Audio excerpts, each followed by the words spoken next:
আওয়ামী লীগ সরকার পতনের পর প্রায় 10 মাস হতে চলেছে।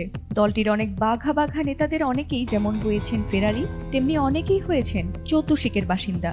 ক্ষমতার দাপটে আর বিলাসী জীবনযাপনে যারা দিনের পর দিন কাটিয়েছেন, আজ তাদের অনেকেরই নিয়তি যেন এই কারাভোগ।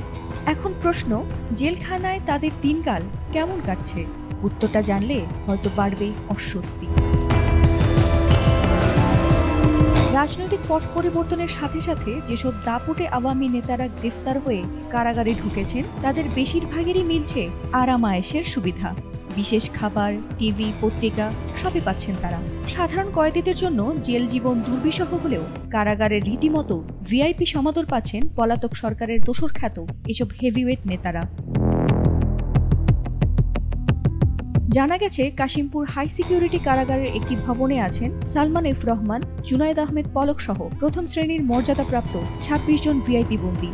তাদের মধ্যে আরও রয়েছেন আনিসুল হক, শাহজাহান খান, রাশেদ খান মেনন, হাসানুল হক ইনু, আমির হোসেন আম্মু, হাজি সেলিম সহ আরও অনেকে। কারা কর্তৃপক্ষ জানিয়েছে, এসব ভিআইপি বন্দীরা সকলেই জেল কোড অনুযায়ী নির্ধারিত সুযোগ সুবিধা ভোগ করছেন। কারাগারের senior jail super Abdullah Al Mamun জানান, প্রথম শ্রেণীর বন্দীদের জন্য নির্ধারিত কক্ষে রয়েছে খাট, টেবিল ও চেয়ার। তারা বিটিভি দেখতে পারেন এবং দৈনিক একটি জাতীয় পত্রিকা পড়ার সুযোগ পান। খাবারের মেনুতে প্রতিদিনই থাকে মাছ, মাংস, আর ইচ্ছে করলেই কারাগারের ক্যান্টিন থেকেও খাবার কিনে খেতে পারেন তারা। কারাগারে একটি লাইব্রেরিও রয়েছে, যেখানে 2000-এর বেশি বই রয়েছে।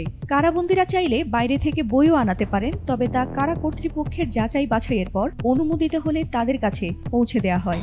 জানা যায়, সাবেক আইসিটি প্রতিমন্ত্রী জুনায়েদ আহমেদ পলকের দিন কেটে যাচ্ছে বই পড়ে। পলক তার জন্য আইন বিষয়ক 5টি বইও চেয়েছেন কারা কর্তৃপক্ষের কাছে। কারা তত্ত্বাবধায়ক আরও জানান, প্রতিদিন সূর্যোদয়ের পর কারাবন্দীদের সেল খুলে দেওয়া হয়। তখন তারা হাঁটাহাঁটি, কথাবার্তা ও অন্যান্য কাজ করার সুযোগ পান। ভিআইপি বন্দীদের ক্ষেত্রেও একই নিয়ম কার্যকর, ফলে প্রতিদিনই পলক সহ বাকিরাও সক্রিয়ভাবে নিজেদের মধ্যে মতবিনিময় করছেন। ফাতিমা সুলতানা, এটিএন বাংলা।